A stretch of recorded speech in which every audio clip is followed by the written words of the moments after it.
Je vois beaucoup de parents faire ça. Beaucoup de mères, surtout les mères, faire ça à leurs enfants. D'autres embrassent même carrément. Oui. C'est-à-dire, une maman attrape son fils, elle embrasse 4, 5 secondes, 6, 10 secondes. On demande c'est quoi? Elle dit que non, c'est l'amour. C'est pas mon enfant.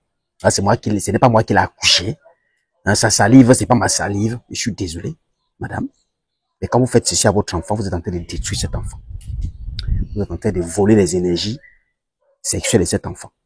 Oui. Non seulement vous le détruisez sur le plan énergétique, sexuel, mais aussi vous brisez la force de déclaration, le pouvoir, la puissance dans la déclaration de cet enfant. Écoutez-moi que votre bouche, la pureté de votre bouche dépend de ce qu'elle fait, de ce qu'elle dit et de ce qu'elle prend. C'est-à-dire de ce qu'elle sort et de ce qu'elle avale. À votre âge aujourd'hui, avant même seulement de faire cet enfant, quand vous prenez votre bouche, vous mettez sur la sienne aujourd'hui. Vous avez mélangé votre bouche avec celle de son père.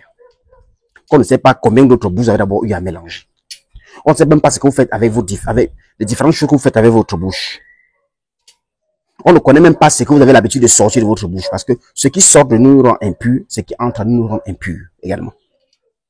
Alors, lorsque vous prenez un nouveau-né, avec une bouche pure, une salive pure, un aura pur, une vibration pure, une énergie pure, vous mettez à faire le bisou sur la bouche de cet enfant-là.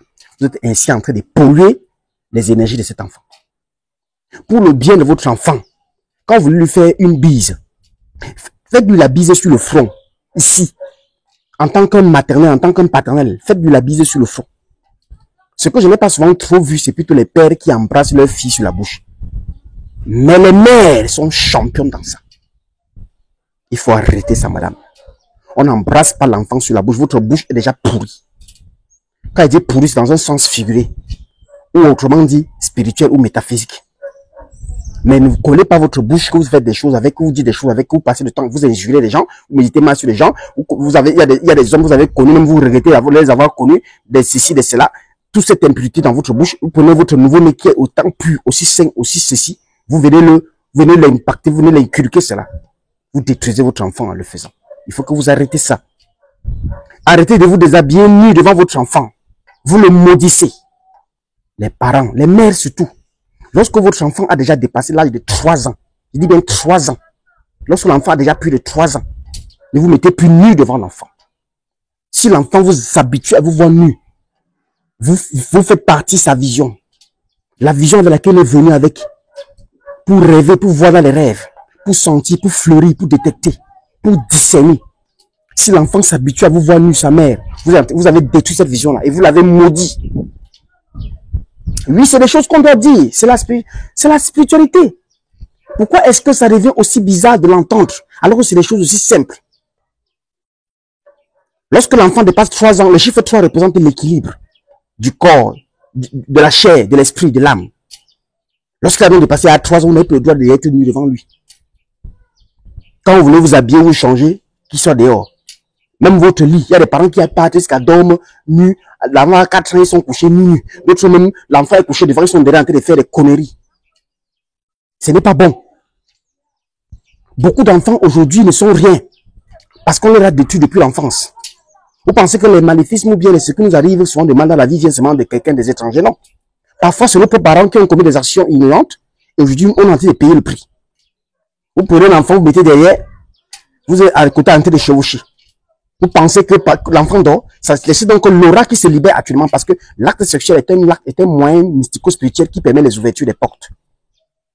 Donc, tout ce qui se passe, les énergies qui se libèrent à ce moment-là, partent polluer l'enfant. Ou alors peut-être, vous êtes couché sur le lit, toi, le père ou la mère, tu dors nu avec ton enfant. Ce n'est pas bon. Tu es en train d'engloutir négativement cet enfant-là. C'est des choses qu'il ne faut pas faire. Il faut que les parents arrêtent de le faire parce que c'est très sérieux. Pour le bien de votre propre enfant. Ce n'est pas pour quelqu'un d'autre que vous le faites. Le bisou sur votre enfant se fait au front, par vous-même le parent. Ne permettez pas qu'un étranger fasse bisou sur le front de votre enfant parce qu'on peut aussi voler son étoile si c'est un étranger. Si c'est un étranger qui vous fait bisou à votre enfant, qu'il le fasse à la joue. Signe d'affection, tout simplement. Le front de l'enfant, faites-lui bisou dessus. Ou bien bisoutez-le où vous voulez, mais laissez ses parties ouvertes. Genre les narines, la bouche et compagnie. Le média allume ton cerveau. À très bientôt. Merci beaucoup. Et de nos jours, lorsqu'on parle d'Africains de souche, on parle d'Africains qui n'a pas honte de ses traditions, qui n'a pas honte de ses rituels.